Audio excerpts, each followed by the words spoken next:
We know that our chances are not that good because we are not very popular personalities, either in the entertainment world or in the media.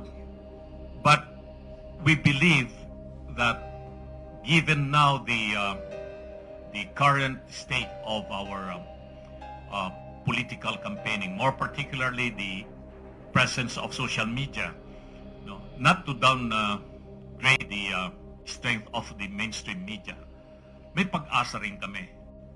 Kasi wala kaming panggastos para sa political advertisements in television or radio, which are very, very expensive. And you know that very well na ang PDP Laban, despite its being the majority party for 6 years during the time of PRRD, wala po kayong narinig na issue na ang political party ng PDP Laban ay nanghingi o kumuha o nagpayaman para magkaroon ng pondo yung partido.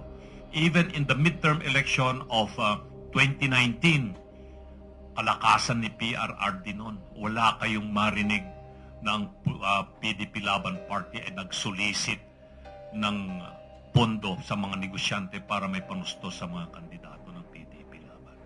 Also in 2022. Kaya, we know for a fact na talagang kami sa PDP, we are going to campaign hard and we are not expecting that we are going to have that money to pay for our political advertisements in television or radio.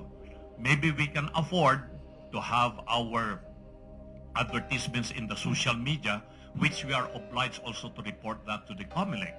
Hanggang doon lang siguro yung kaya namin. We cannot even afford probably to have posters plastered all over the nation. Hindi namin kakayanin siguro yan.